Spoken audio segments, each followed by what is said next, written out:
자, 오늘 주신 본문의 말씀 가지고 예배의 승리가 인생의 승리가 된다. 예배의 승리가 인생의 승리가 된다라는 제목으로 하나님의 말씀을 증거하도록 하겠습니다.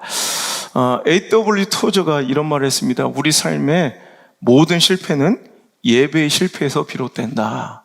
우리 삶의 모든 실패는 예배의 실패에서 근원되고 비롯된다는 거예요. 반대로 말하면 우리 삶의 모든 승리는 예배의 승리에서 시작됨을 기억하시길 바랍니다.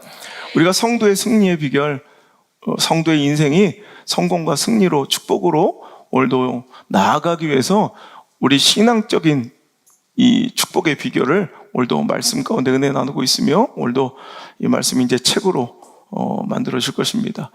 여러분, 신앙의 성공 매뉴얼이에요. 신앙의 승리의 법칙들이에요. 오늘 꼭 붙잡고 하나님 말씀 안에 승리한 자 되시길 바랍니다. 세속의 법칙과 인본주의 이런 성공학적 어떤 처세술로 축복받고 성공하는 거 여러분 의미 없고요. 또 나중에 분명히 헛되도 다 외칠 수 있는 저런 허망한 때가 옵니다. 하지만 하나님이 주시는 축복은 결단코 절대로 후회도 없으며 여러분 오늘도 허망함도 없는 완벽하고 완전한 축복의 실체인데 그 복을 누리는 자가 되셔야 한다는 것입니다. 오늘 그 승리의 축복의 비결, 우리 성도들의 승리의 비결은 바로 예배라는 거예요. 예배의 승리가 곧 우리 인생의 승리로 이어진다는 거죠. 예배를 실패하면서 어떻게 사역을 또 삶을 이길 수 있겠습니까? 예배의 실패를 또 은혜가 말라감을 그래서 우리는 두려워해야 합니다. 요즘 은혜의 촛대가 옮겨지는 것에 대해서 여러분 우리는 두려워해야 한다는 거예요. 제가 집회를 나가보면 저는 매일 말씀을 전하니까 똑같은 동일한 말씀을 전해도요, 어느 곳에서는 어떤 또 회중들이 또 말씀을 받는 그 청중들이 어떠한 자세와 마음가짐으로 이 말씀을 받느냐에 따라서 완전히 다른 말씀과 완전히 다른 은혜 여러분 현장이 된다는 거예요. 제가 어떤 때는 좀 답답하고 말씀의 은혜가 잘 전달되지 않아서 막 너무 짜증날 때는 여러분 가장 먼저 그리워지는 것이 바로 우리 교회예요. 우리 교회 빨리 돌아오고 싶고 우리 교회에서 말씀 전하면 막 그게 막 해갈되고 풀리거든요. 근데 요즘에 이상해요. 다른 곳에서 말씀의 은혜가 막 터지는데 우리 교회만 오면 답답해요. 뭔가 심각한 문제가 있다는 거예요. 이걸 두려워할 줄 알아야 돼요. 그냥 그럴 수도 있지가 아니라 오늘 한번 죽 썼지가 아니라 여러분 가장 우리가 두려워야 될 건 은혜의 촛대가 우리 가운데 옮겨지는 거예요. 이거보다 더 두려워할 일은 없어요. 이거보다 더 우리가 정말 마음의 걱정과 근심으로 오늘도 살아야 될 그런 문제가 없다는 거예요. 여러분은 오늘 예배를 어떤 마음과 정신으로 나오셨습니까? 얼마큼 두려워하며 얼마큼 이 시간을 소중히 생각하며 나오셨습니까? 제가 20년 동안 변하지 않는 법칙이 있어요. 저는 20년 동안 개척한 그때부터 지금까지 딱 20년 동안 한 번도 배가 부른 채로 이 강대상을 밟아본 적이 없어요. 금식해야지 이렇게 이런 게 아니라 그냥 밥 자체가 들어가질 않아요. 이 시간이 너무너무 두렵고 떨려서 몇 주간 또 토요일 날 잠을 못 잘 정도로 제가 긴장이 막 되고 어느 정도면 이 강대상을 바꿨더니 이 강대상이 너무 얇아가지고 가벼워가지고 제가 막 이 떨림 때문에 강대상이 이렇게 돌아가 자꾸 여러분 그 정도로 제가 긴장을 합니다. 어저께는 난생 처음 태어나서 수면제를 먹고 잠을 잘 정도로 여러분 6시 이후에 물도 안 먹을 정도로 혹시 잠을 깨서 내가 이 말씀을 전하는 데 있어서 혹시라도 누가 되거나 망치면 어떡할까? 당신은 목사니까 오늘 그게 당신의 직장이고 직업이니까 그래야 될 것 같아요? 아닙니다. 오늘 우리 모두가 다 이렇게 두렵고 떨리는 마음으로 이 자리에 나와야 할 줄 믿습니다. 여러분 항상 말씀을 전할 때 즉 하나님의 말씀을 나 같은 것을 통해 오늘도 선포하고 오늘 예배의 성공과 승리를 위해 여러분 청심환을 먹어야 이 자리에 설 정도로 그만큼 이 예배의 승리는 우리에게 목숨처럼 중요하고 소중한 가치가 돼야 된다는 거예요. 여러분 다른 지표는 다 좋아요. 우리 교회가 지금 다른 지표는 다 좋고 다른 건 다 긍정적이에요. 오히려 성장하고 다 좋아요. 그런데 예배의 은혜가 말씀을 받는 태도나 마음가짐들이 겸손함과 순결함이 침체되고 떨어지고 있음을 보는 것, 이것은 목회자에게 있어서는 가장 두려운 일입니다. 여러분, 당신은 어떻습니까? 예배의 실패와 그 은혜의 말라감을, 은혜의 실종을 참으로 두려워하고 있습니까? 여러분, 마태복음 22장 13절에 보면 청함을 받은 자는 많되 택함을 입은 자는 적다라고 예수님의 탄식이 이어집니다. 즉 잔치자리에 초청되고 청함을 받은 사람을 많은데 오늘도 그에 합당하게 오늘도 택함을 입은 자들은 여러분 별로 없다는 거예요. 적다는 거예요. 오늘도 여러분 이 자리에 나온 자들은 많은데 오늘도 하나님께 택함 받는 자들이 몇 명인가? 이 예배가 하나님께 인정되고 하나님께 accept 된 사람들은 몇 명인가? 이게 진짜 중요한 거지. 여러분 교회 건물의 크기나 또 몇 명이 모여 예배드리냐 이게 중요한 게 아니라 오늘도 참으로 주님께서 찾으시는 그 진정한 예배자가 몇 명 있는가? 오늘도 우리는 예배 진정으로 오늘도 성공하고 오늘도 승리했는가? 이것이 참으로 중요할진데 당신의 예배는 꼭 성공한 예배가 되길 바랍니다. 예배는 또 그 은혜는 성도의 호흡입니다. 제가 늘 얘기하는 것처럼 여러분 우리가 숨 쉬지 않고 호흡하지 않고 살 수 없는 것처럼 예배의 은혜는 받으면 좋고 아니면 말고. 그래서 어떤 목사님들 그래요. 죽을 쓰다가 1년에 한 두세 번만 홈런 치면 된다. 근데 저는 그렇게 생각하지 않습니다. 저는 예배는 호흡이에요. 은혜는 호흡이에요. 숨 쉬는 거예요. 어찌 사람이 숨 쉬지 않고 살 수 있겠으면 숨 쉬는 걸 선택적으로 우리가 고를 수 있겠습니까? 오늘은 숨 쉴까 말까를 선택할 수 없는 것처럼 우리는 무조건 예배, 은혜로 살아가는 존재들입니다. 그 은혜 없으면 우리는 살 수가 없어요. 그 은혜가 없으면 우리는 하루도 견딜 수가, 버틸 수가 없는 존재들임을 여러분 먼저 여러분 자각하고 인정하셔야 돼요. 그래서 우리는 예배에 목숨 걸어야 돼요. 그 은혜 받는데 목숨 걸어야 돼요. 여러분 목사만 그럴 것이 아니라 우리 모두가 그 은혜에 목말라야 하며 갈망해야 되며 그 은혜가 없으면 나는 영원히 죽는다는 걸 인정하셔야 돼요. 그래서 여러분 우리 목숨 걸고 은혜 반드시 받아야 돼. 어떻게 받아야 돼요? 여러분 내가 송두리째 나를 깨트려서 정말 은혜 받을 만한 그릇으로 내가 다시 깨어지고 빚어지든지 아니면 도저히 안 되면 다른 교회 가든지 다른 교회 가서라도 은혜를 받으셔야 돼. 은혜 있는 곳에 있으십시오. 여러분 말씀의 은혜가 있는 곳, 예배의 은혜가 있는 곳에 여러분 목숨 거시고 어떤 대가라도 지불하시길 바랍니다. 여러분 성도의 승리는요 상황과 형편에 달려있지 않아요. 세상 사람들은 그 사람의 상황과 형편을 가늠하며 저 사람의 성공의 가능성을 점칩니다. 하지만 여러분 성도들의 성공과 승리는 상황과 형편에 여러분 좌지우지되지 않아요. 바로 하나님과의 관계에 좌우되는 거예요. 오늘도 예배의 은혜, 예배의 승리에 결판 나는 줄 믿으시길 바랍니다. 그래서 예배를 업신여기며 내 기분, 내 기호, 내 감정에 의해 선택할 수 있는 자들은 여러분 오히려 상황이 아무리 좋아도 미래가 소망이 없지만 오늘 아무리 처참한 현실을 마주대하고 있을지라도 오늘 예배에 승리하고 있고 당신이 그 감격에 잠겨있다면 그에게는 오히려 미래가 있고 소망이 있다는 말입니다. 그러면 오늘 우리가 예배를 승리하기 위해서 또 오늘도 예배의 은혜를 누리기 위해서는 어떤 예배자의 자세, 예배의 정신, 예배의 본질을 오늘도 필요로 하는가? 여러분 우리가 예배의 승리자가 되기 위한 예배의 본질, 예배의 정신, 예배의 자세를 우리 세 가지로 살펴봅니다. 예배는 어떤 것인가? 여러분 예배가 무엇인지 알아야 그걸 성공할 거 아니에요. 내가 뛰는 종목의 룰도 모르면서 승리하기를 기대하는 건 이건 말도 안 되는 것처럼 오늘도 예배의 룰을 알아야 돼요. 예배의 정신을 알아야 돼요. 예배의 본질을 알아야 돼요. 예배의 정신은 첫 번째 하나님 앞에서 뭐라고요?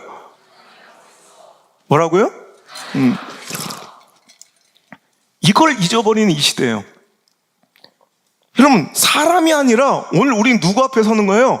하나님 앞에 서는 거예요. 이것이 바로 예배예요. 예배는 코람데오, 바로 하나님 앞에 선다는 이 대명제를 결단코 망각해서는 안 될 것입니다. 이 본질을 망각하는 순간 결코 예배의 승리자가 될 수가 없다는 말입니다. 여러분 오늘 다윗의 예배는 승리했습니다. 하지만 이 예배는 여러분 오늘도 세상 사람들이 보기에 굉장히 비난당하고 오히려 굉장히 무시당하고 조롱당하는 대상이 되기도 했습니다.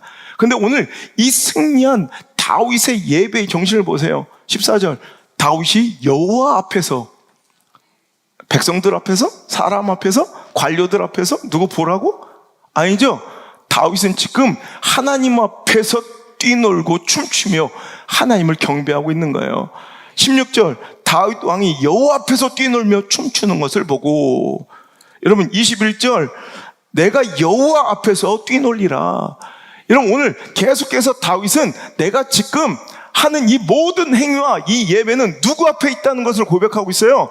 여호와 앞에, 하나님 앞에 있다는 거예요. 여러분 지금 누구 앞에 계세요? 안우성 목사 앞에 있어요? 여러분 어느 공간에서 하나님 앞에 하나님과 더불어 함께 계신 이 순간임을 절대로 망각해서는 안 될 것입니다.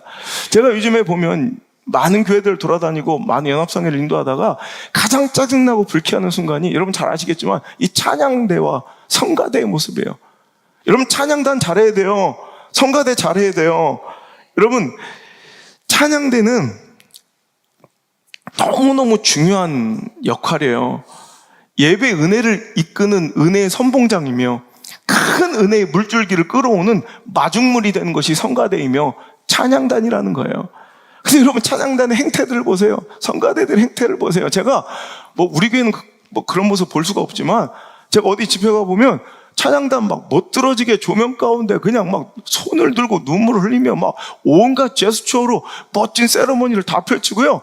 정작 딱 예배가 시작되고 말씀이 시작되면 다 나가요. 한 번도 볼 수가 없는 사람들도 많아요. 커피를 쪽쪽 빨다가 자기 순서 되면 또 들어와요. 자, 이거는 찬양단 아니에요. 이건 하나님 앞에 서 있지 않거든요. 이건 지금 누구 앞에 서 있는 행위예요? 사람 앞에 서 있는 행위예요. 자, 오늘 대상이 분명해야 돼요. 그럼요, 하나님 앞에 서 있으면 찬양단이지만 사람 앞에 서 있으면 똑같은 노래를 부르고 있어도 그건 공연단이에요. 여러분 공연단 돼서는 안 돼요. 찬양단 되어야죠. 찬양은 절대 어떤 다른 목적으로도 사용될 수 없어요. 찬양은 유일하게 하나님을 경배하고 영광 돌리는 데만 사용돼야 되는 게 찬양이에요.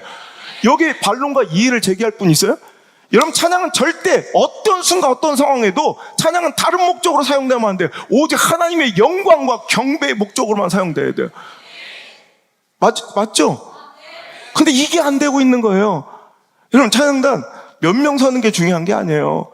얼마 전에 제가 연합성에 갔더니 많이 모이게 하려고 각 순서 시간마다 교단별로 이렇게 책정을 해요. 교단별로 맡겨요, 순서를. 그래서 잘 분배해가지고 이제 많이 모이게 하려고. 그럼 딱 그 순간, 그날만 오는 거예요. 와가지고 이번에도 얘기를 하다 이번 우리 교단 이번에 하는데 보여줘야 되지 않겠습니까? 우리는 어느 날 맡았는데 150명 이상은 서야 됩니다. 제가 말씀을 딱 올라가면 그 중에 딱 그 맞추고서 절반 우르륵 다 나가, 성가복 가운 벗으면 나가요. 집에 가요. 얼마 전에 어떤 연합성에서는 목사들 찬양단이 있어요. 목사들. 난 한 번도 연합성인데 그분들을 본 적이 없어요. 근데 딱 그때 색소폰 부는데 왔더라고. 하여튼 내가 보면 그 워십하는 사람들하고 색소폰 부는 사람들 조심해야 돼. 진짜요. 영적인 완전히 또라이들이 너무 많아요. 여기가 어딘 줄 알고 말이야. 예배 한번 참석하지 않았던 자들이 색소폰 불러와서 4곡 5곡을 불어 제치는 거야. 그러더니 딱 끝나더니 자기들끼리 하이파이브 하면서 목사들이 말이야, 장로들이 말이야, 목사 장로들 찬양단이래. 근데 예배 한 명도 안 드리고 다 나가요. 내가 대놓고 그랬어요. 내가 가만히 있겠어요? 어디 가신 거 아니죠? 색소폰 부러제끼고 목사가 장로가 예배 안 드리고 가버리면 그것들은 인간들도 아니죠. 내가 이렇게 얘기했어요. 그때 다 갔더라고. 그건 인간들도 아니에요. 그건 무슨 목사야. 상식도 없는데. 그게 무슨 장로야. 하나님 앞에 상식도 없는데. 여러분 찬양단도 마찬가지. 제가 그랬어요. 이번에 집회 가서 안 모여도 된다. 차라리 안 하는 게 낫다. 어떻게 예배 찬양은 절대 다른 목적으로 사용될 수가 없다. 아무리 사랑하는 이를 떠나보는 장례식장에서도 예배는 여러분 아무리 내가 슬프고 아무리 좋은 선한 목적이라도 하나님을 경배하는 목적으로 밖에는 예배와 찬양은 사용할 수 없는 거예요. 이게 맞는 거잖아요. 근데 온갖 데다가 이것들을 갖다 붙이고 오늘 이것들을 잘못 사용하며 오늘도 일이 잘못돼. 하나님 앞에서 예배 정신이 없으니까 오늘도 한껏 멋부리고 한껏 사람들 앞에 자기 과시하고 자기의 세를 알리고 그 다음에 공연하고 싹 가버리는, 하나님 말씀을 두려워하지도 하나님을 경외하지도 않는 그들의 모습을 보며 정말 하나님의 진노가 전 두려울 때가 얼마나 많은지 몰라요. 차라리 하지 마세요. 그래 저는 안 하는 게 맞는 거예요. 안 하는 게. 그죠? 차라리 그렇게 하나님을 경홀히 여기고 말씀을 두려워하지 않을 거면 안 하는 게 죄지지 않는 거예요. 이 얘기를 하니까 막 격하게 막 눈물을 흘리며 고개를, 이제는 이 시대는요, 이 당연한 것을 설교를 해줘야 되는 시대가 됐어요. 여러분, 성가대 찬양단은 어떤 사역들은 절대로 하나님을 경배하는 목적 외에 어떤 친목단체도 될 수 없으며 다른 자기 과시나 목적으로 사용될 수도 없는 것임을 기억하시고, 오늘도 정말 하나님 앞에서 하나님 중심으로, 여러분 오늘 이게 파괴되고 이게 실패하고 있는 예배의 여러분 현 주소예요. 오늘날 예배는 너무 사람에게 맞춰져 있고요, 편의주의, 편리주의로 그 극단으로 흐르고 있어요. 더 어떻게 하면 사람에게 맞춰요, 어떻게 하면 더 사람 중심으로, 어떻게 하면 사람, 여러분 하나님 앞에 서야 돼요. 하나님 중심으로 우리가 맞춰야 되는 거예요. 여러분 아침에 일찍 일부 예배 드리고 바쁘게 제 할 일 하는 사람들, 또 놀러 가는 사람들, 물론 그렇게라도 예배 드리는 것이 나을 수도 있어요. 하지만 어쩔 수 없는 한 주일 정도도 아니고 매주를 그런 식으로 예배하며 때우는 것은 결코 진정한 예배의 정치는 아닌 것 같아요. 제가 볼 때. 이제는 그 편리주의와 편의주의가 만연해져서, 오늘도 영상으로 예배하는 분들 계시지만, 여러분 영상 틀어놓고 설거지하며 제 할 일 하고, 영상 틀어놓고 가족끼리 영상 들으며 놀러 가는 것이 이제는 아무런 신앙의 가책도 느껴지지 않는 시대를 우리가 살아가고 있음을 경계하고 두려워해야 돼요. 어쩔 수 없는 상황에서 어쩔 수 없이 한 주, 어쩔 수 없이 한 번의 예배, 이것은 모르겠지만 이제 이것을 당연히 예배라고 생각하는, 여러분 이런 모습은 우리에게 고쳐져야 될 줄 믿습니다. 여러분 목사들도 마찬가지예요. 내가 하나님 앞에 서 있는지, 하나님 기뻐하시는 말씀을 지금 준비하고 이 재단에 정직하게 섰는지를 스스로 점검하며 가슴에 손을 얹고 우리도 피를 토하는 마음으로 회개해야 돼요. 언제부턴가 목회자들이 하나님 앞에서 하나님 기뻐하시는 말씀을 들고 서는 것이 아니라 시대와 사람의 눈치를 보고 말씀을 두루뭉실 조정하며 좋은 거다 넘어가는, 사람들을 두려워해서 오히려 하나님의 진노와 하나님의 슬픔, 하나님의 분노를 그냥 덮어버리고 뭉개고 마는 이런 끔찍한 현상이 오늘날 여러분 공공연하게 드러나고 나타나고 있다는 거예요. 그것이 이스라엘 민족들이 망할 때 거짓 선지자들이 평안하다, 평안하다, 우상 숭배질하며 하나님께 등 돌리고 살아가는 사람들 앞에서도 평안하다, 평안하다, 괜찮습니다, 당신은 복받을 것입니다, 하나님의 진노와 심판의 칼이 목전에 들이오고 임박한 시대에서도 평안하다, 평안하다, 이러면 하나님의 심판이 이미 도래해서 포로로 질질 끌려가고 있는 그 상황에서도 괜찮다, 평안하다, 평안하다, 곧 회복된다. 이런 거짓 선지자들이 그때부터 지금까지 있다는 거예요. 오늘 여러분 정신 똑바로 차리고 목사부터 성도들 모두가 진정한 예배, 그 승리를 위해 하나님 기뻐하실, 하나님이 간절히 정말 이 시대에 선포하시고 싶은 그 말씀을 들고 서며 받고 아멘하는 그 멋진 상호작용이 우리 예배 가운데 하나님의 마음을 시원하게 해드리는, 여러분 하나님의 말씀을 조금도 훼손하지 않고 타협하지 않고 머뭇거림 없이 시대와 사람에게 전하는 강단, 그런 예배가 바로 우리 교회가 되기를 주님으로 축원합니다. 저는요, 예배 본질이 좀 흐트러지고 은혜가 좀 이렇게 뭉개지는 것 같으면 저는 항상 여기 와서 기도해요. 제가 또 통로를 들어올 때 저만 내 개인 통로가 있잖아요. 올 때 보면 요 바로 직전에 여러분 한번 보시고 싶은 분들 한번 우리 사역자들한테 한번 신청해가지고 한번 보세요. 제가 여기 들어올 때 큰 그림 하나가 있어요. 사자 그림 하나가 여기 앞에 있어요. 그냥 하늘을 탁 우러러보고 있는 사자 그림 하나에 하나님 편에 서라, 딱 이 한마디 써 있어요. 난 하나님 편에 서기 위해서 올라가는 거야. 여러분 이 마룻바닥 뜯어보면 사자처럼 담대하라. 하나님이 주신 말씀, 그 진리를 사람 눈치 보며 1초라도 머뭇거리지 말고 반드시 그대로 전해야 된다. 여러분 내가 딱 서 있는 이 자리에 제가 직접 써놓은 글게요. 사람들을 두려워하며 하나님의 분노를 덮어? 사람 눈치 보며 하나님의 슬픔과 진노를 뭉개버려? 이건 망할 짓이고 망할 시대예요. 여러분, 제가 얼마 전에 한 40여 교회, 개척교회, 농어촌 교회 목회자 사모님들하고 이렇게 제가 세미나를 가졌어요.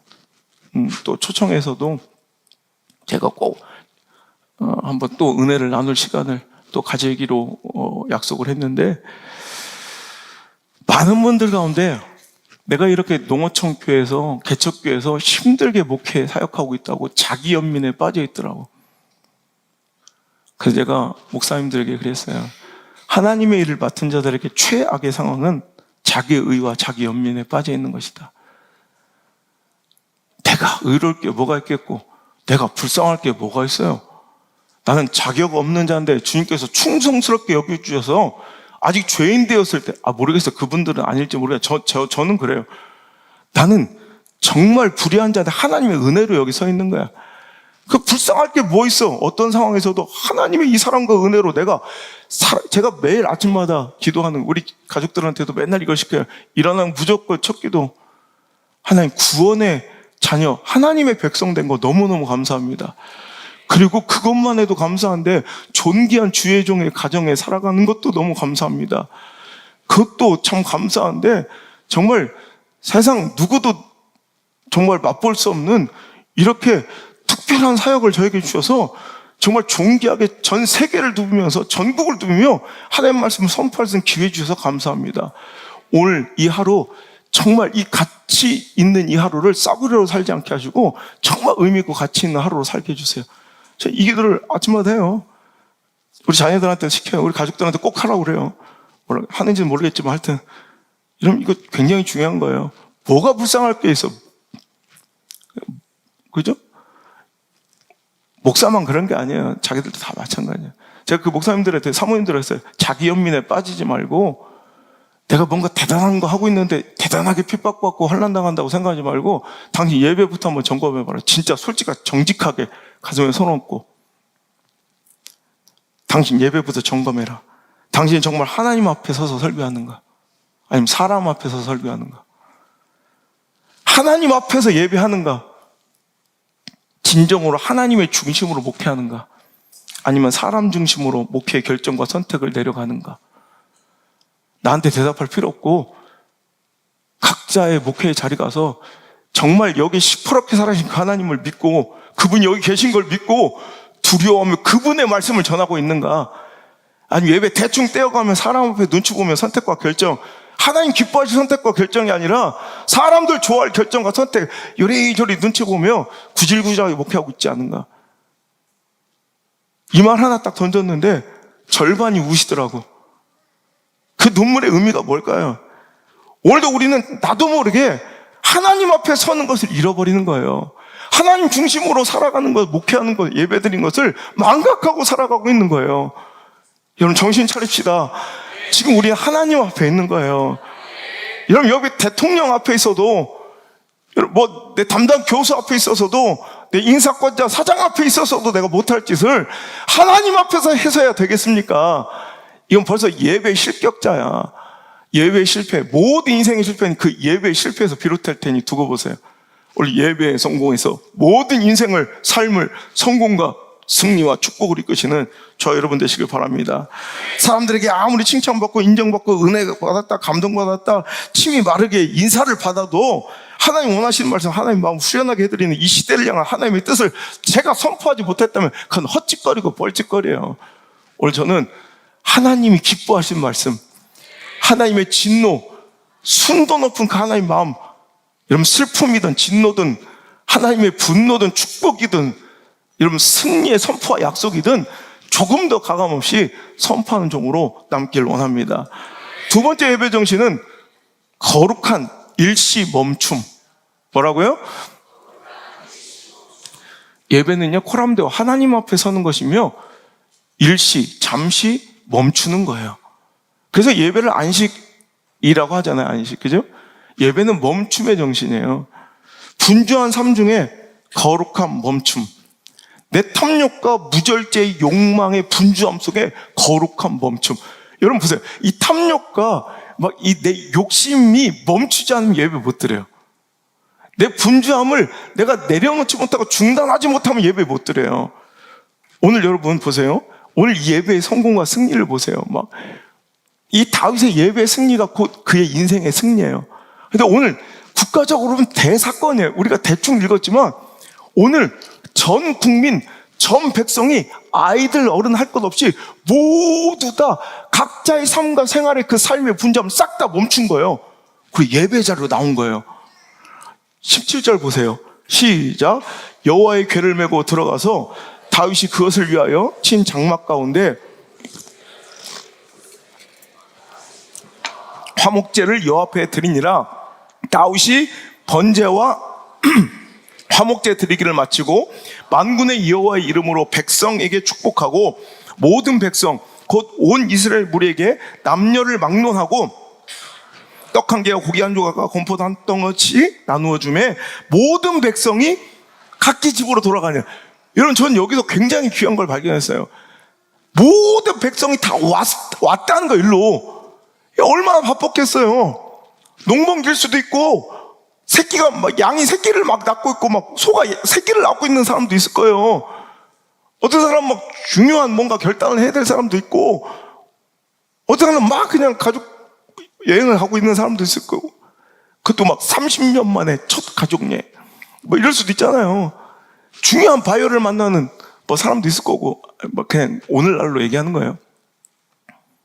진짜 내 사업의 생사를 다투는, 그 존폐를 다투는 중요한 투자자와 골프 약속이 있는 사람도 있을 거 아니에요. 내가 몸담은 조기 축구에 30년 만에 결승전이 있을 수도 있잖아요. 근데 모두가 다 이 자리에 몰려온 거예요. 그리고 각기 다 집으로 돌아간 거예요. 예배 마치고. 일시, 국가가 다 일시 멈춤. 모든 생활과 생업의 터전에 정적이 흘렀을 거라고. 이게 예배 정신이에요. 예배는 사업을 멈춰야 드릴 수 있어요. 예배는 공부를 멈춰야 드릴 수 있어요.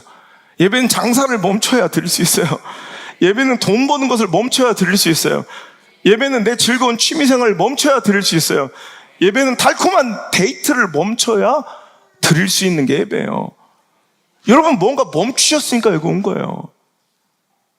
그 일시 멈춤, 그 거룩한 일시 멈춤이 여러분 바로 축복인 줄 믿습니다. 제가 영국 유학 시절, 제가 예전에 책에도 한번 썼는데, 저는 많은 지원을 받고 부모님의 도움으로 유학을 한 게 아니라 그냥 뼈 빠지게 아르바이트 해가지고 180만 원, 그때 이제 딱 아직도 기억나요. 180만 원 딱 들고 간 거예요. 파운드로 바꿔 영국으로 갈 때.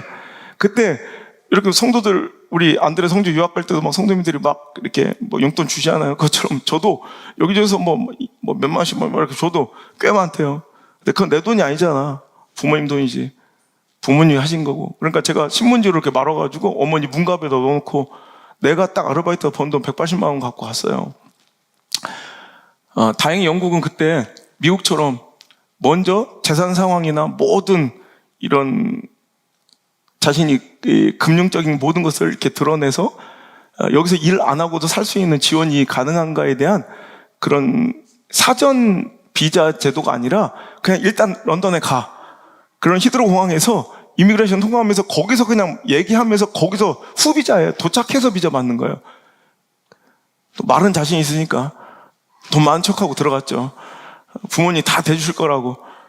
근데 180만, 그러니까 이 돈이 어느 정도냐면 딱 하면 생판 모르는 어떤 사람과 같이 방을 두세 명 써야 돼. 화장실 하나에 한 6, 7명 있어요. 그런 집에 사는 한 달 방값과 한 달 데포짓, 이 보증금을 내야 돼요.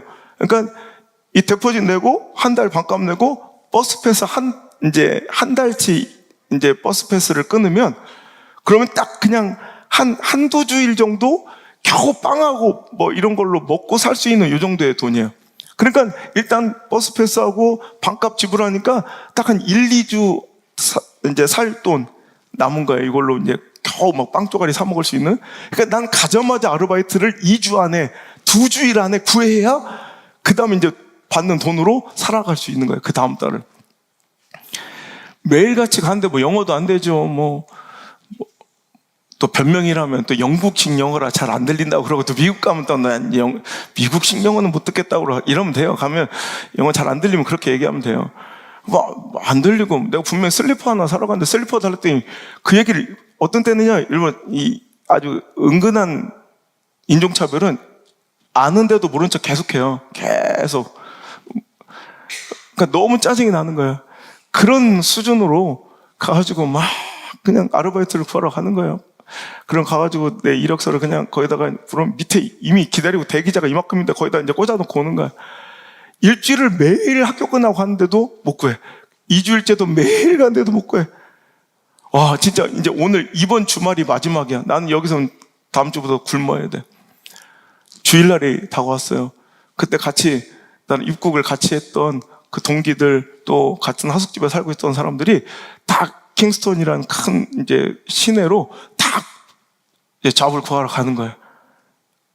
다 오늘 주말이니까 더 편하게 구할 수 있다고 막 다 가는 거예요. 거긴 다 크리스찬들이었거든. 전 차마 그 발걸음이 떨어지지 않는 거예요. 주일날, 물론 내 발등에 불이 떨어졌어요. 지금 당장 오늘이 마지막이야. 오늘 못 구하면 난 끝나는 거야. 그런데도 예배를 드리지 않고서 내가 잡을 구하러 가는 게 이게 도저히 안 되겠더라고. 그래가지고 그 사람들은 다 아르바이트를 구하러 하고 저만 예배 자리에 갔어요. 예배 자리에 갔는데 그날 정말 예배와 말씀이 진짜 이렇게 다 포기하고 갔더니 막 은혜가 막 정말 너무너무 하나님 날 팍 안아주시는 것처럼 은혜가 되게 충만할 줄 알았어요.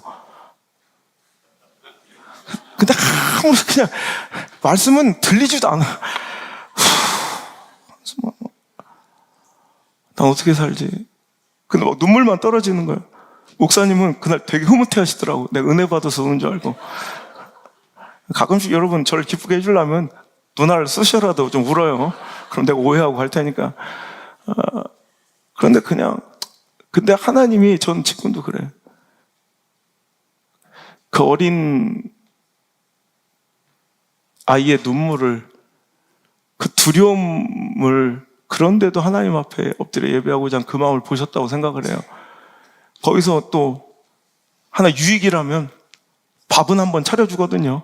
예배 끝나면 배추는 없어서 양배추로 만든 김치에 그래도 따뜻한 밥 한 끼를 얻어먹었다는 그 마음으로 자족하면서 터덜터덜 이제 혼자서, 옛날 같으면 친구들하고 같이 이제 올 건데 혼자 오는 그 길이 얼마나 멀던지 터덜터덜 들어와서 이렇게 누워있어요. 그러니까 애들은 안 들어왔죠. 막 다 아르바이트 구하러 나갔으니까. 저만 그 빈집에, 그 썰렁한 집에 혼자 있으니까 너무 더 서럽더라고. 막 눈물만 나고. 근데 갑자기 혼자 있는데 주인집 아줌마가 미스탄 있어. 예. 그랬더니 아이고 미안해, 지금 내가 부탁할 사람이 지금 미스탄밖에 없어서 그래. 저를 신뢰하고 의지한다는 얘기 아니라 집안에 저밖에 없다는 얘기야. 그냥 지금 너밖에 없어, 부탁할 사람이. 저밖에 없어요. 다 없으니까. 그분이 대우자동차에 근무하시다 IMF 때문에 이제 완전히 이제 실직당하시고, 거기 누님이 거기 계셔서 그 남편이랑 같이 누님의 도움으로 와서 모든 재산 다 청산해가지고 집 한 채를 사신 거예요. 그래서 그걸로 이제 막 하숙 치면서 자기 생활비하고, 막 그때 지금 어떻게 되셨나 몰라. 마사지업을 하시겠다고 또 배드를 사가지고 이렇게 마사지 어떻게 자격증을 하나 어디서 받아오셨더라고. 그래서 저는 마사지 받으면서 매일 공부했어요. 누워보래. 실습을 해야 되니까 마사지를 받으면서. 근데 그렇게 사시면서 이제 오셨는데 비자가 뭔가 잘못된 거예요. 그래서 그 부인 사모님만 빨리 프랑스라도 넘어갔다 다시 입국해서 관광비자를 연장을 해야 되는 이런 상황이 된 거예요. 근데 자기가 딱 일을 하려고, 이제 가정 형편이 안 좋으니까 남편도 이제 실직했으니까 일을 하려고 몇 달 동안 부탁을 해서 드디어 딱 한국인 슈퍼바이저한테 일자리를 받은 것이 사무실에 청소, 새벽에 직원들 출근하기 전에. 정말 무서워요. 아무도 없는데 혼자 가서 청소하는 그 일을 몇 달 동안, 6개월 동안 부탁해가지고 이제 딱 받았대. 그래 너무 행복해서 이제 일할 수 있다. 이게 꽁돈이잖아요. 이제 새벽에 나가서 쫙 청소만 하고 오면 되니까. 그런데 그걸 딱 받아서 내일부터 해야 되는데 갑자기 비자가 문제가 된 거야. 지금 당장 프랑스로 나갔다가 오지 않으면 불법 체류자가 되는 거야. 그러니까 내가 이 약속을 어길 수 없고 그럼 이제 슈퍼바이저가 나를 추천해 준 사람이 되게 곤란하게 된다고 제발 부탁하는데 미스터 한이 대신 좀 가주면 안 되냐고. 그래가지고 가만히 앉아있는데 마사지 받고 거기다가 케이크 같은 것도 미안하다고 막 제발 해달라고 케이크도 먹고 그리고 당당히 가가지고 그때부터 고개 풀리기 시작해가지고 저는 그때 이제 그 고비를 넘기고 이제 유학 생활을 잘 시작할 수가 있었거든요. 지금 생각해보니까 그거예요. 그래. 정말 예배는 내 상황과 처지와 형편에 따라 선택할 수 있는 게 아니라 예배는 내 모든 삶과 상황을 멈추고 드리는 것이 예배구나. 그런데 오늘날 신앙은요, 예배가 자꾸 선택의 영역이 되어가요. 제가 여러분, 우리 아시죠? 일부 예배를 없애면서 많은 성도의 손실이 있는 거. 그래도 일부 예배를 멈춘 이유가 그거예요. 다른 교회들은 못할 거니까 우리 교회 해보는 거예요. 이렇게 다 맞춰줘야 드릴 예배라면, 제가 우리 캐디 성도님들 때문에 내가 감동해서 저렇게 힘들게 어렵게 캐디라는 직업으로 주의를 뺀다는 건 이건 정말 어려운 건데도 저렇게 많은 손해를 감수하며 예배를 지키려 하는데 다른 사람들은 너무 배가 부른 거야. 선택적으로. 그래서 그냥 없애기로 했어요. 그래서 이것도 아니고 저것도 아니게 일부러 10시부터 그냥 한 번만 드려도 제대로 드리고 이걸로 제가 사람이 못 받고 우리 교회 경영되지 못하고 이런 거 하나도 없어요. 그냥 여러분 한 명이 드려도 예배는 정직하게 드리는 게 좋아요. 그냥 와서 그냥 다 나한테 맞춰줘야 다 편리하게 저거 다 맞춰줘야 예배 드리는 꾸역꾸역 드리는 이런 예배라면 하나님도 받기 싫을 것 같아. 여러분 나에게 맞추지 말고 하나님께 맞추는 예배를 드리는 훈련을 여러분 이제라도 좀 쌓아가셨으면 좋겠어요. 인생은요 잘 달려야지만 승리하는 줄 알아요. 근데 지금 이 말씀의 전체 주제가 뭐예요? 신앙의 승리의 법칙이에요. 여러분 세상은요 더 빨리 달려야 성공한다고 자꾸 우리를 채찍질해요. 재촉해요. 하지만 여러분 인생은 잘 달려야 승리하는 것이 아니라 실은 잘 멈추는 것이 잘 달리는 것보다 훨씬 더 중요합니다. 자동차 운전 잘하는 것은 누가 엑셀 잘 밟느냐가 아니에요. 왕! 밟을 수 있죠. 그다 골로 가는 거예요. 진짜 운전 잘하는 사람은 엑셀을 잘 밟는 게 아니라 뭘 잘 밟는 사람이에요? 브레이크를 잘 밟는 사람이에요. 적당할 때 적당하게 브레이크를 잘 밟아야 그 운전 잘하는 거예요. 우리 인생의 드라이브도 마찬가지예요. 엑셀만 밟아야 된다고 되는 게 아니에요. 브레이크를 잘 밟을 줄 알아야 돼요.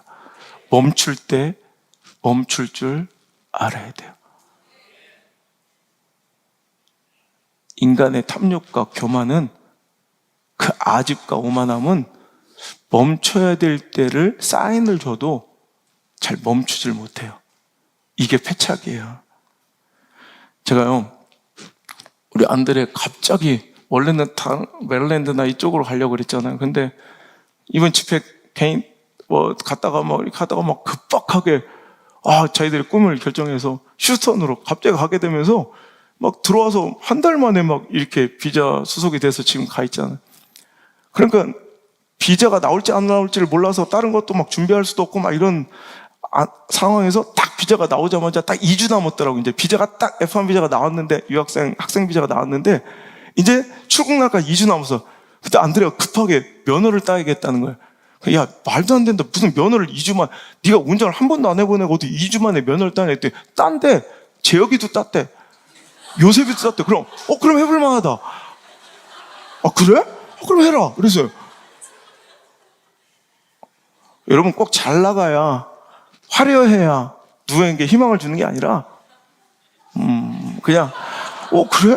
할 수 있겠어. 그럼 극적으로. 근데 마지막에 한 번에 떡떡떡떡 마지막 주행이라는 게 우리 때는 주행이 없었거든요. 그냥 코스만 딱 하면 주행은 지가 알아서 해야 돼.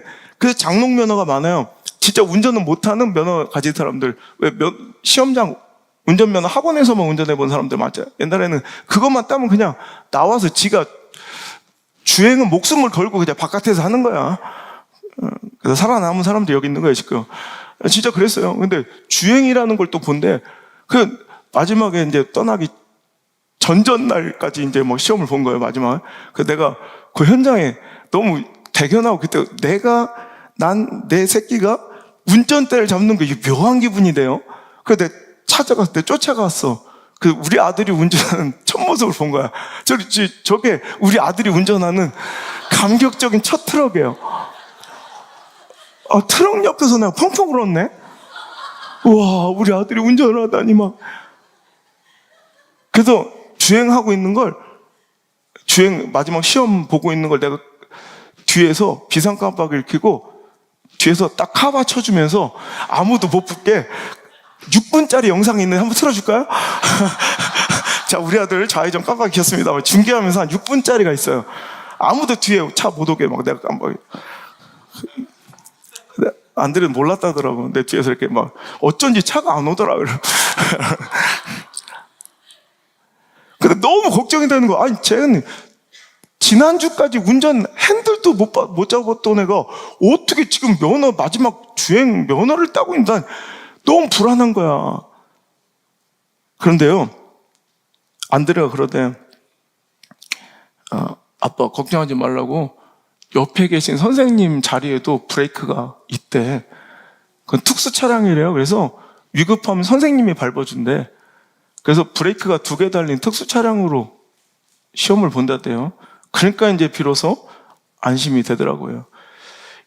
예배가 바로 하나님이 우리 인생에 여차하면 멈추게 하시려는 브레이크 같은 기능이 있어요.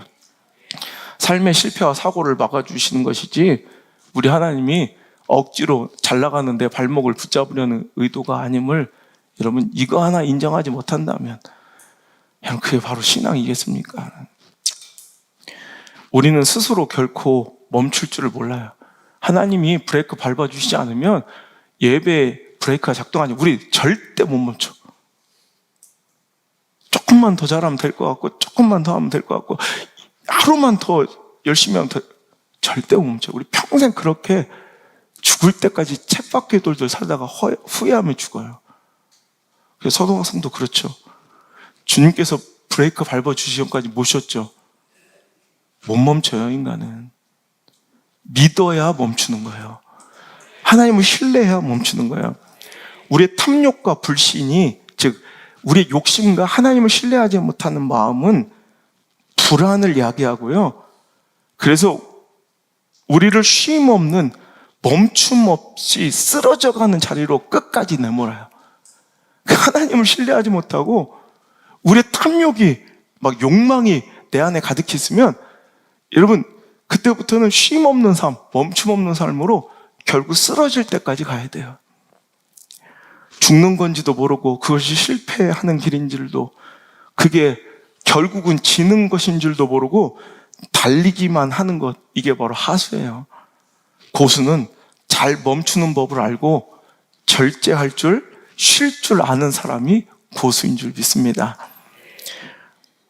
시인 중에 임보라는 어르신 시인이 있어요.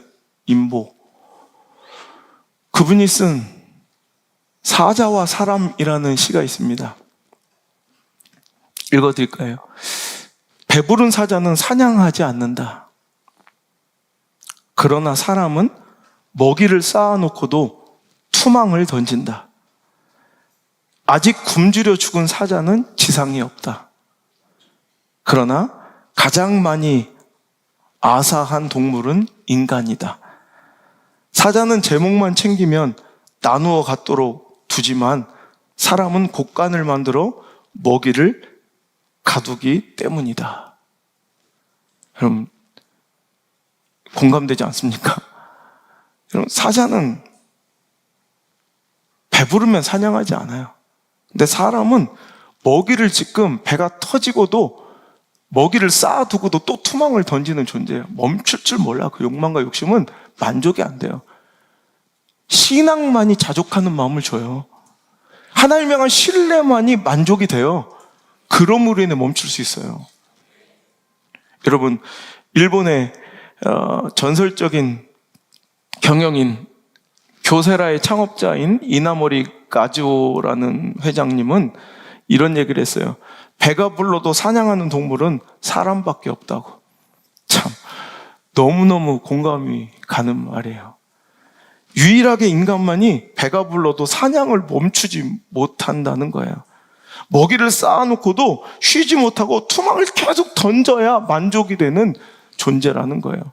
그런데 아이러니하게도 그렇게 쉼 없이 열심히 달려왔는데 아사자, 즉 굶어 죽는 사람은 여러분 또한 사람에게 제일 많다는 거. 이게 이 시대의 현상인 거예요. 하나님이 우리를 사랑하셔서 쉬게 하시는 거예요.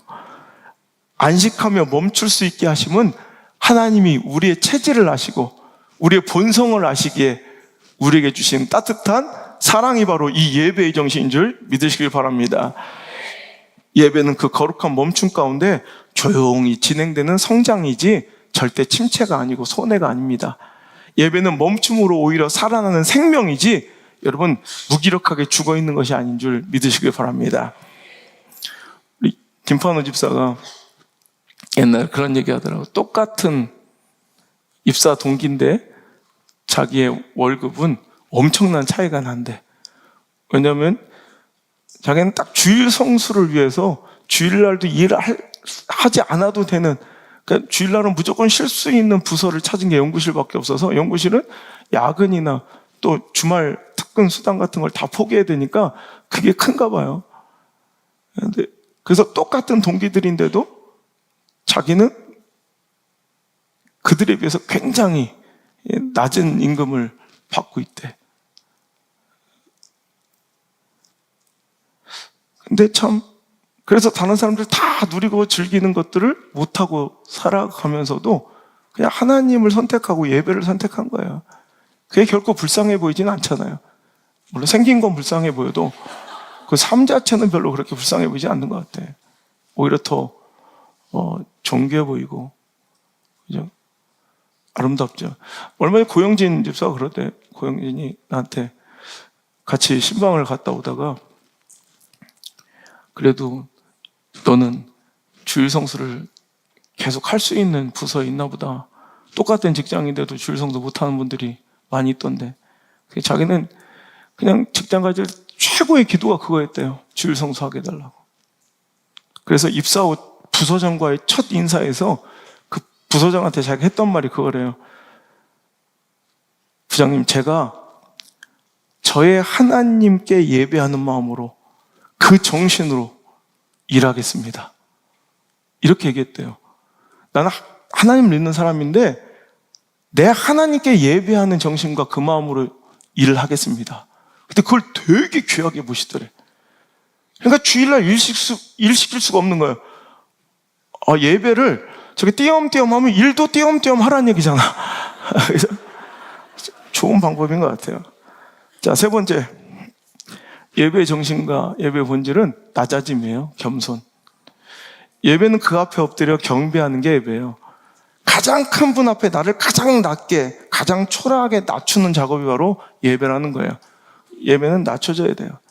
낮아지지 않은 예배는, 겸손하지 않은 예배는, 살아있는 예배는, 교만한 예배는 예배가 아닌 거예요. 그래서 믿지 않는 사람들, 그분을 높고 위대하시고 광대하시고 존귀하신 분으로 인정하지 못한 이들에게는 우리 예배는 그래서 한없이 없어 보이고 무기력해 보이고 무능해 보이는 것이 바로 우리의 예배예요. 우리는 그분을 가장 큰 분으로 인정하고 나를 가장 낮추지만 그분을 가장 큰 분으로 위대하고 존귀하게 믿지 않는 사람들은 우리가 하는 행위가 되게 없어 보이고 무기력하고 무능해 보여요. 오늘 다윗의 예배는 미갈이 보기에는 왕으로서 참 너무나도 천박하고 창피하고 품이 없고 격떨어지는 채심머리 없는 짓거리예요. 사무엘하 6장 20절. 다윗이 자기 가족에게 축복하러 돌아오매 사울의 딸 미갈이 나와서 다윗을 막으며 이르되 이스라엘 왕이 오늘 어떻게 영화로우신지, 비꼬는 거죠. 얼마나 오늘 영화로우시던지요. 방탕한 자가 염치 없이 자기 몸을 드러내는 것처럼 오늘 그의 신복에 자기 종의 계집종, 이거 완전히 아주 가장 낮은 신분을 그 계집종 앞에서도 눈앞에서 몸을 드러냈어요. 그러니까 이스라엘 백성들, 유대인들에게 당시 다른 민족들도 그랬지만 이 자기 하체, 그러니까 옛날에 통짜로 짠 이런 무슨 가운 같은 이런 옷이잖아요. 그래서 이 하체를 드러내고 이 속살을 드러내는 것은 가장 수치스러운 그런 경멸의 대상으로 인식되었습니다. 그러니까 오늘 그것은 정말 할 수 없는 존귀한 사람 앞에서 내가 뭔가 큰 유익을 얻을 때도 할까 말까 한 짓인데 자기 부하의 계집종 앞에서도 너무 하찮게 천박하게 이렇게 그 몸을 드러내는 그런 천박하고 채신머리 없는 짓거리를 했다고 그가 미갈이 막 일가를 가하며 조롱합니다. 이 말이 미갈의 말이 맞는 거예요. 너무 채신머리 없고 격도 떨어지고 너무 창피하고 쪽팔리고 너무 천해 보여. 근데 이 미갈의 말이 옳다는 건 이 전제 속에서 사람 앞에서란 전제 속에서 맞는 말이야. 사람 앞에 보인 건 정말 천박하고 쪽팔리고 창피하고 격떨어지고 진짜 채신머리 왕으로서 정말 하지 말아야 될 짓이에요. 그 권위를 위해서라도. 단 사람 앞에서는 맞는 말이야. 하지만 다윗은 지금 사람 앞에 있지 않아요. 누구 앞에 있어요? 하나님 앞에인 거예요. 그죠? 그러니까 다윗이 이렇게 얘기해요. 나는 하나님 앞에서라면 더 천해지고 낮아져. 난 사람 앞에 있는 게 아니다. 나는 하나님 앞에, 여호와 앞에서라면 더 천해지고 더 낮아져도 난 상관없다. 난 더 낮아질 거야. 나 더 천해져도 좋아. 읽어볼까요? 사무엘하 6장 21절부터 23절. 자, 읽겠습니다. 시작. 다윗이 미갈에게 이르되 이는 여호와 앞에서 한 것이니라. 그가 내 아버지와 그의 온 집을 버리시고 나를 택하사 나를 여호와의 백성 이스라엘의 주권자로 삼으셨으니 내가 여호와 앞에서 뛰놀리라. 내가 이보다 더 낮아져서 스스로 천하게 보일지라도 내가 말한 바 계집종에게는 내가 높임을 받을 거야. 여러분 이거예요. 그래, 네 말 맞아. 나도 왕으로서 사람 앞에서는 이런 권위 없는 짓 안 해. 하지만 난 지금 여호와 앞에 뛰노는 거야. 나를 이 자리에 높이신 분도 하나님이셔. 그 하나님 앞에서 내가 어떤 지위, 어떤 직책, 어떤 명예, 어떤 권력을 가져도 난 그분 앞에서는 이렇게 낮아져도 돼. 이렇게 천해도 돼. 이렇게 오늘도 나는 주님 앞에는 엎드려도 돼라는 거예요. 왕이 누구 앞에 엎드리겠어요? 왕이 누구 앞에 경배하겠어요? 왕이 누구 앞에 그 권위를 내려놓고 이런 무시당하겠어요? 하나님 앞에서는 된다는 거예요. 다윗은 내가 여호와 앞에서 정말 나를 이스라엘 백성의 주권자로 삼으신 그 하나님 앞에서는 내가 이보다 더 낮아져서 스스로 천하게 보일지라도 나는 기꺼이 그 선택하겠다. 이게 예배 정신이에요. 낮아짐이에요. 낮아짐. 그러므로 사울의 딸 미갈은 죽는 날까지 그에게 자식이 없으니라. 여러분 오늘도 오히려 사람 앞이 아니라 하나님 앞에서 가장 낮아지고 오늘도 엎드려 하나님을 경배한 자는 하나님께서 높이시고 정말 최고의 권위로 그 자손 만대를 지키셨어요. 하지만 오히려 예배 앞에서 하나님 앞에서 예배 정신 가운데 그것을 손상시키고 사람을 기준으로 오늘도 권위 있게 행동하려 하고 자기가 살아서 자기 고집과 자기 위신과 자기 처신의 장신구를 떼지 못했던 미갈은 여러분 미래에 소망이 없는 자가 된다는 거예요. 보세요. 예배의 승리는 예배의 승리로 끝나는 게 아니라 인생의 승리로 이어져요. 오늘 예배의 패배는 예배의 패배로 끝나는 게 아니라 인생의 패배로 미래의 패배로 이어진다는 걸 기억하시고 예배를 소홀히 하찮게 대하지 않길 바랍니다. 그렇다면 결론 뭐예요? 나의 예배 정신은 어떠한가를 여러분 살펴보라는 거예요.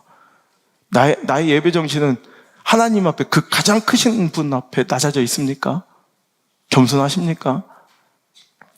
하나님이 원하신 예배는 불쌍한 자들, 그 심령에 가난한 자들을 찾고 기뻐하세요. 마태복음 5장 3절 심령이 가난한 자는 복이 있나니 천국이 그들 것이며. 오늘도 여러분 오늘 이 자리에서 하늘나라를 경험하고 오늘 이곳에 하나님의 임재, 성령의 임재를 경험한 사람은 여러분 이곳이 천국이에요. 여러분, 심령이 가난한 자에게는 하나님께서는 하나님의 임재와 통치를 이루시고 이곳을, 여러분의 마음을, 여러분의 가정을, 여러분의 인생을 천국 만들어 주세요. 그 기쁨을 누린 자가 있다고요. 그 심령이 가난한 자의 것이에요. 하나님께서 구하시는, 하나님께서 원하시는 예배는 상한 심령이라 시편 51편에 얘기하고 있어요. 17절, 하나님께서 구하시는 제사는 상한 심령이라. 하나님이여, 상하고 통회하는 마음을 주께서 멸시하지 아니하시리다. 아멘. 하나님 구하시는 예배는 어떤 예배라고요? 상한 심령 갖고 나오래요. 여러분, 뻣뻣하고 목이 고든 자의 모습으로 나오는 것이 아니라 상한 심령으로 나오라고요. 이사야서 66장 1절 이하의 말씀 보면 예배 정신이, 하나님께서 원하신 예배 정신과 하나님께서 진노하고 분노하신 예배 정신이 있는데, 오늘 여러분의 예배를 한번 이 말씀 앞에 테스트지로, 여러분 이 말씀의 바로미터로 여러분 잘 점검하셔서, 나는 지금 승리를 기대해도 될 사람인가, 소망을 두고 있는 사람인가, 아니면 망하고 패망할 인생인가, 잘 점검해 보시고 바라요. 이사야서 66장 1절부터 시작. 여호와께서 이와 같이 말씀하시되, 하늘은 나의 보좌요 땅은 나의 발판이니 너희가 나를 위하여 무슨 집을 지으랴? 내가 안식할 처소가 어디랴? 나 여호와가 말하노라. 내 손이 이 모든 것을 지었으므로 그들이 생겼느니라. 무릇 마음이 가난하고 심령에 통회하여 내 말을 듣고 떠는 자, 그 사람은 내가 돌보려니와 어린 양으로 제사 드리는 것은 개 목을 꺾는 것 다름없이 하며, 드리는 예물은 돼지의 피와 다름없이 하고, 분향하는 것은 우상을 찬송함과 다름없이 행하는 그들을 내 마음은 가증한 것을 기뻐한즉 나 또한 유혹을 그들에게 택하여 주며 그들이 무서워하는 것을 그들에게 임하게 하리니. 자, 여기까지만. 자, 보세요. 하나님께서 어떤 자들을 살피시고 어떤 자들을 구해주신다고요? 오늘 심령이 가난한 자, 상한 심령으로 나온 사람을 하나님께서 그 예배를 기뻐하신다요. 그래서 오늘도 2절에 보면 다시 한번 읽어보세요. 나 여호와가 말하노라. 내 손이 이 모든 것을 지었으므로 그들이 생겼느니라. 무릇 어떤 사람? 마음이 가난하고 심령에 통회하며. 자, 두 개.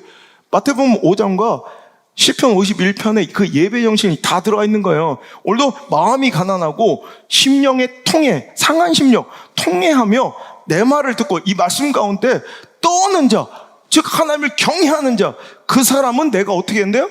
돌봐줄 것이야.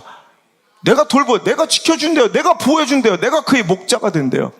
그런데 3절, 소를 잡아 드리는 것을 살인함과 다름이 없이 하고. 자, 소를 잡아 드리는데 그냥 예배의 정신이 없이 그냥 형식으로는 소를 잡아 드리는데 살인하는 자처럼 하고, 어린 양 제사 드리는 것은 개의 목, 개는 가장 부정한 동물로 이스라엘 백성들이 끔찍하게 생각하는 거예요. 그리고 목을 꺾는 행위는 가장 저주스러운 그런 잘못된 행위예요. 그러니까 부정하고 아주 폐역한 방법으로 개의 목을 꺾어드리듯 양을 드린대요. 그러니까 결과로 사람의 눈으로 볼 땐 소 드리고 양 드리면 되게 잘 드린 것 같잖아. 또 예물을 드릴 때 돼지의 피와 다름없이, 돼지의 피는 아시죠? 막 너무 부정하고 막 끔찍하게 생각했다. 그래서 예루살렘 성전이 회파될 때도 여러분 이 제단에 돼지 피를 뿌렸잖아요. 그것처럼 정말 상상도 하기 싫은 끔찍한 일이야. 오늘 예배 형식은 예물도 드려요, 어린 양, 순전한 어린 양도 드려요, 소를 잡아 드려요. 근데 그 마음의 정신이 잘못됐다는 거예요. 그냥 살인하는 자처럼 개 목을 꺾듯 돼지 피를 뿌리듯. 그러니까 형식은 똑같아. 오늘 이 자리에 나와 있는 몸뚱아리는 여기 나와 있는데 시간은 딱 정하여 드렸는데, 오늘 하나님 앞에 예배한 그 정신이 아까 뭐야? 하나님이 기뻐하시고 구하시고 원하시고 바라시는 마음이 가난하고 심령의 통회함, 그 겸손함과 낮아짐으로 주님 앞에 나오지 않은 사람들. 그러니까 오늘 그것은 하나님의 분노와 하나님의 슬픔을 유발하는, 하나님을 경홀히 여기는, 하나님을 만홀히 여기는, 우리 하나님의 진노와 하나님의 슬픔을 사는 자들이에요. 그런 사람들에게 어떻게 하는데요? 나 또한 유혹을 그들에게 택하여 줍니다. 그들에게는 온갖 유혹이, 그러니까 걸려 넘어지고 선동질에 넘어질 일을 내가 보여주고, 또 그들이 무서워하는 것들이 그들에게 임할 것이다. 의인은 자기 원하는 것이 임하지만 악인은 자기가 싫어하고 두려워하는 것이 임해요. 하나님께서는 그런 자, 즉 형식으로 예배하지만 몸뚱아리는 여기, 육신은 여기, 껍데기는 여기 왔지만 진정한 예배 정신, 진짜 가장 나의 왕이신 그분 앞에 바짝 엎드려 그분을 경배함이 없는 사람들, 그 교만과 아집은 그럼 나도 똑같이 대해주겠다. 오늘도 마음이 가난하고 통해하는 심령으로, 상한 심령으로 나온 자들은 내가 끝까지 돌봐주려지만 그 반대로 예배를 경홀히 여기고 오늘도 예배의 정신을 훼손하며 와서 나를 오늘도 진노케 하고 오늘 경홀히 여긴 자들은 봐라, 내가 유혹을 너한테 미끼처럼 줄 테니까. 그래서 걸려 넘어질 일만 남았고 또 뭐예요? 그들이 무서워하는 것들이 그들에게 임하게 될 것이다. 그럼 두려워하는 것들이 임하는 인생. 어떤 사람은 돌보심으로 인하여 푸른 초장과 실만한 물가가 기대되는 인생. 어디서 시작되는 거예요? 예배란 거예요, 예배. 예배는 정말 인생의 중요한 지표이고요. 내 미래를 가늠할 수 있는 가장 중요한 바로미터예요. 미래를 측정, 어떤 미래가 올 수 있는지 내가 알 수 있는 지표가 바로 오늘 예배예요. 그러니까 은혜 떠나고요, 예배 실패하는 걸 소홀히 여겨서는 안 돼요. 이걸 가볍게 여겨서 안 돼요. 이건 엄청나게 중요하고 내 인생 운명이 걸린 일이라는 거예요. 여러분, 그 어떤 원로 목사님이 나한테 그러대요. 내가 어릴 때 목사님들의 그 직업병이라고 막, 나 그래서 잘 안 했거든. 전 목회하면서 뭐냐면 자, 서로 인사하세요, 뭐 안녕하세요, 뭐 당신 참 복 있는 사람입니다. 오늘 내 많이 봐서 저를 쓸데없는 얘기를 왜 자꾸 하나. 그것도 일어났다 앉았다 막. 요즘 되게 자꾸 일어나기 시키죠. 그게 자기를 낮추는 작업이래요. 세상에서 잘 나가고 지고집대로 살아갔던 사람들, 여러분 솔직히 싫잖아. 손 들으라고 하면 에이 뭐 티라노야 뭐야. 일어나 앉아. 여러분 이거 세상에서는 참 없어 보이고 정말 되게 허접해 보이고 자존심이 상하고 뭐 그런 거예요. 여기서 하나님 앞에 길들여지는 거래요. 나 그 원로 목사님의 그 목회 그 고견에 내가 무릎을 쳤어요. 그래, 그러면서 내가 깨지는 거구나. 근데 그거 죽어도 안 하는 사람 있어요. 그렇게 죽어버려야 돼. 여러분 하나님의 일은요, 하나님 시킨 대로 해야 돼. 참 입 벌려 기도하라는데 그럼 끝나는 거야. 안 하려면 하지 말라 이거야. 근데 하나님 시키는 대로. 그래서 제가 한번 어떤 교회에 장관들하고 그 사모님들이 가득한 교회가 있었어요. 일부러 하나님, 내가 그분들을 뭐 골려먹을 필요 있어요? 근데 자꾸 그런 걸 막 시키더라고. 나 원래 그런 거 안 하는 사람인데 일어나 앉아, 일어나 앉아, 옆으로 돌아, 뒤로 돌아, 엎드려. 엎드려 뻗쳐까지 안 했고. 근데 거기서 은혜가 터지더라고요. 쥐뿔도 없는 것들이 지고집 부리고 지 감정 드러내고. 오늘이 어떤 이들에게는 마지막 기회일 수도 있어요. 경고합니다. 내 선택이 아니라, 자기 선택이 아니라 하나님께서 그 은혜의 촛대를 거두실 수도 있어요. 우리 교회도 마찬가지예요. 정신 똑바로 차리고 하나님 은혜를 취하십시오. 가슴에 손을 얹고 오랜만에 또 외쳐봅니다. 예배는 나 같은 것 따위가 훼손할 수 있는 것이 아니다. 예배는 나 같은 것 따위가 훼손할 수 있는 것이 아니다. 내가 개척 때부터 외쳤어요.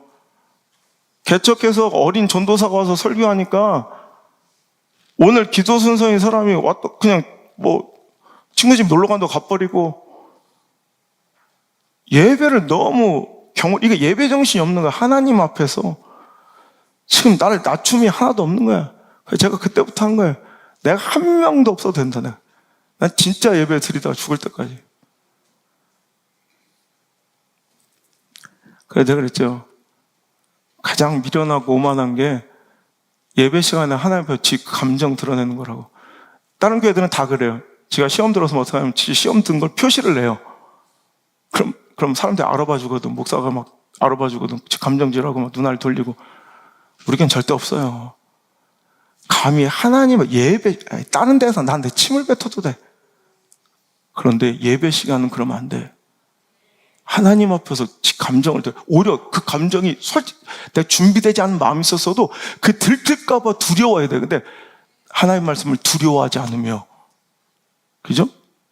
마음이 가난하지 않아서 지 마음을 보여? 하나님 권위를 손상시키면 여러분들이 알아서 해처리해야 돼. 알겠어요? 예배 손상시키면 여러분이 알아서 처리해야 돼. 내가 쫓아다니는 게 아니라. 무슨 얘기인지 아세요?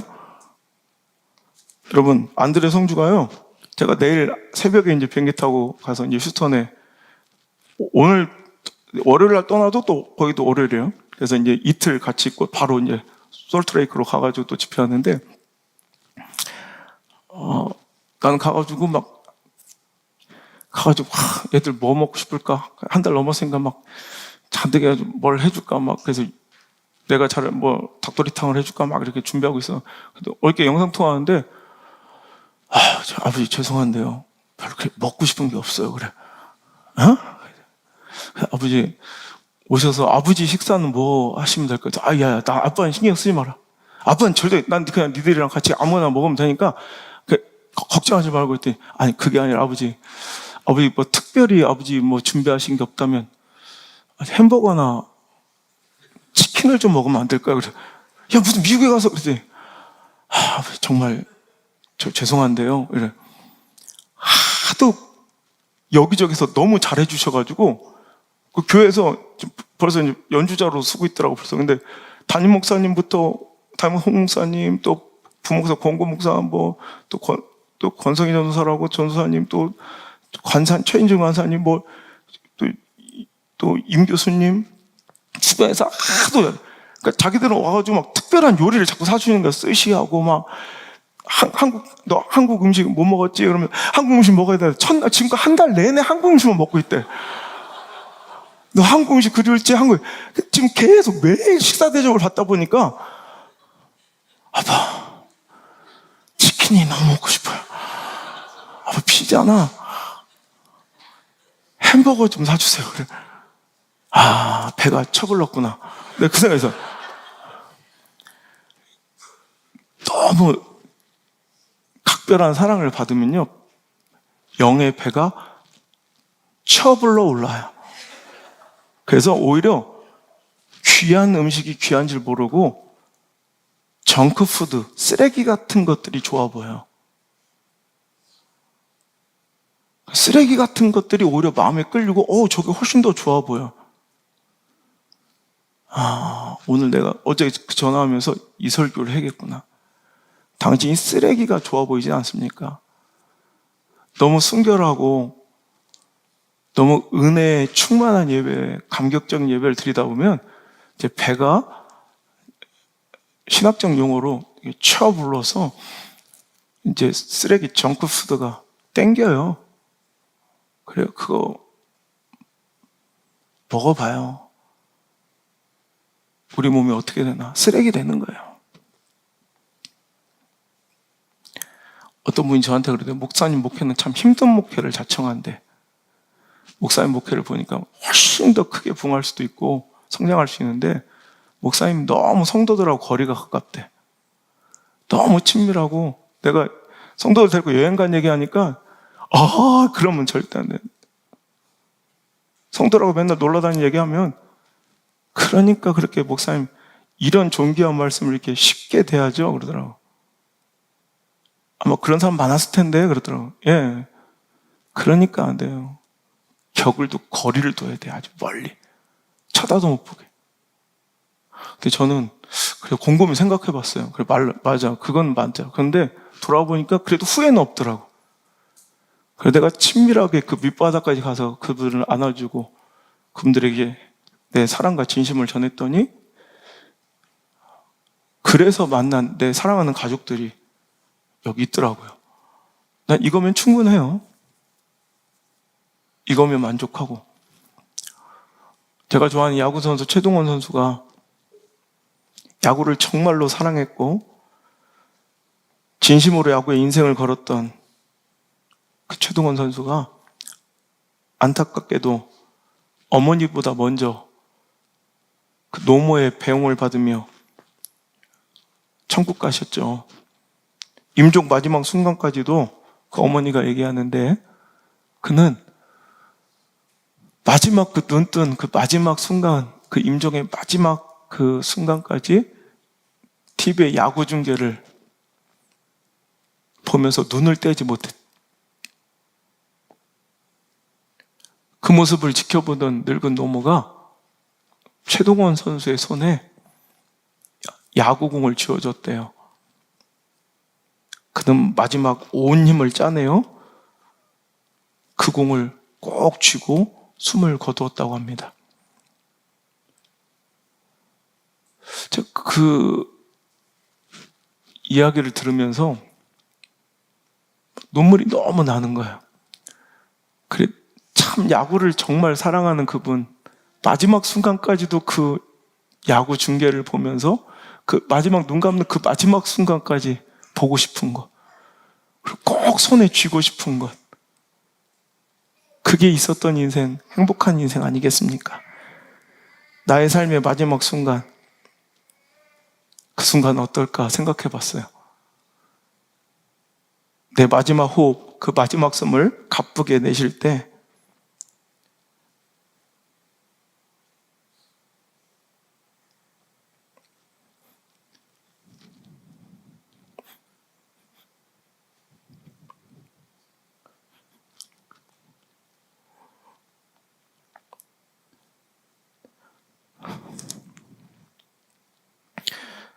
내가 마지막까지 보고 싶고 내 손에 꼭 쥐어질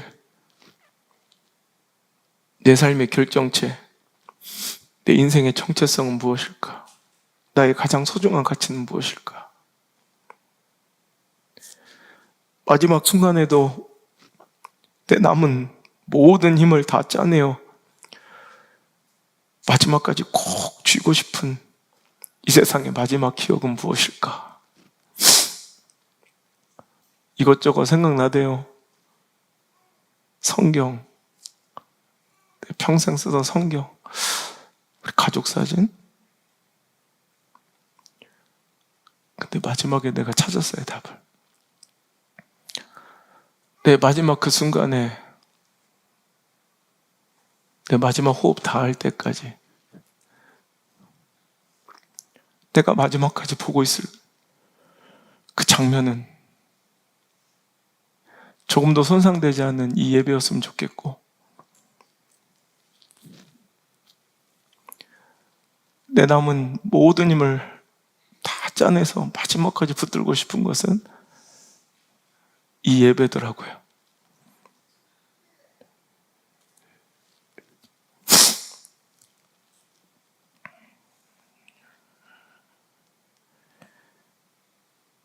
당신은 그 마지막 손에 쥐고 싶은 것이 무엇입니까? 그 손에, 그 순간에 아무것도 없을 수도 있어요. 후회만 한 움큼 쥔 채 한숨으로 마무리되는 허망하고 슬픈 인생 되지 않기를 간절히 소망합니다. 내 인생 송두리째 바쳐도 아깝지 않고 그 마지막 순간까지도 꼭 쥐고 싶은 이 예배라면, 이 예배는 존중받아야 마땅합니다. 소중하게 대해주시길 바라고, 제가 지금까지 목회하면서 다른 건 다 용서해도, 딴 어떤 것도 다 용서해도 예배를 손상시키는 행위만큼은 절대로 용서하지 않았어요.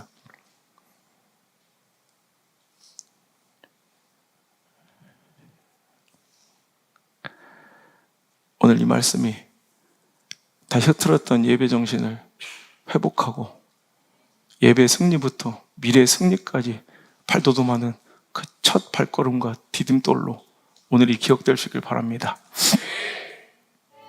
내 인생 마지막 호흡,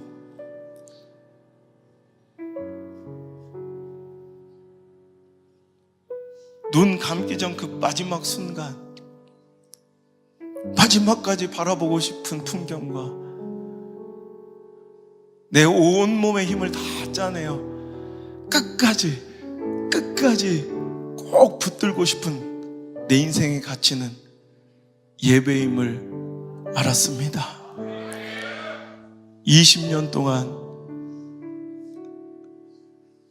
이 예배를, 이 은혜를 지켜주시고 오늘까지 이곳에서 역사하신 하나님 감사드립니다.